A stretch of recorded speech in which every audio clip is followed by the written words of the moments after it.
Back in step 1, we formed a pair of guardrails and set them aside, and we're now ready to install those in place into the turnout that we're working on. This is a pretty straightforward step. There's not a lot to it, but it's also a very critical step.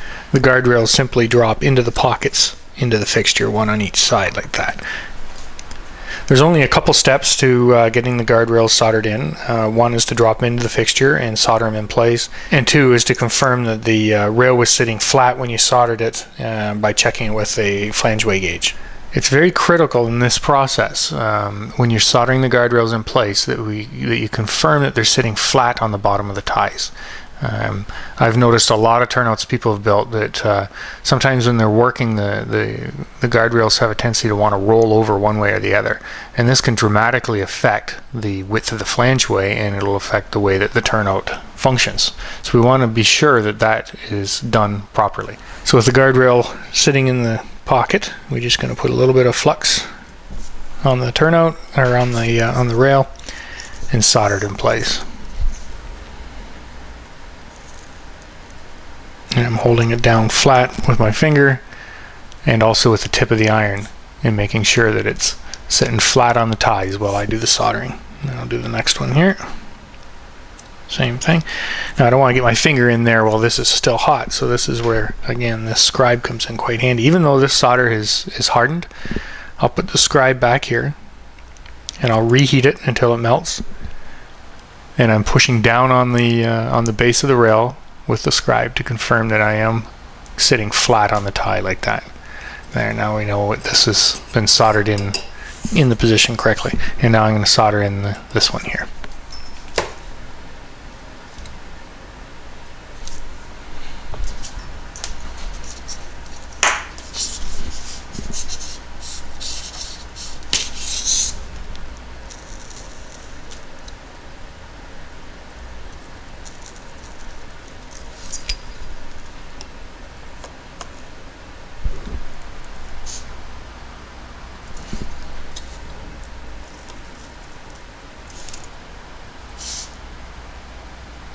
There we go. 2 guardrails soldered in place. I'm pretty confident that they're sitting flat on the bottom of the tie, and as long as they're sitting flat on the bottom of the tie, the flangeway widths will be correct. We can confirm that the flangeway widths are correct by using an NMRA gauge. There's 2 critical items on the gauge that we can use to confirm this. One is the flangeway tab, which is here, and there's one on each side, and these are actually set to the minimum size that the flangeway should be. And then there's the no-go tab, and that's set to the maximum size that the flangeway should be. Starting with the no-go, we should not be able to get that down into the flangeway, and we can't on here. And if we forced it, we could get it in, but it's just by setting it on, it's not going to go down, and that's what we want. We'll check this side as well. That's good.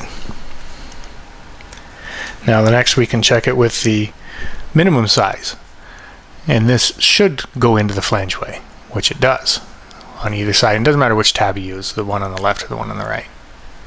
And that should definitely go down in there, no problem at all. If it doesn't go in there, that means that the flangeway is too narrow and that the rail was probably sitting crooked on the tie when you soldered it in place. Same with the no-go.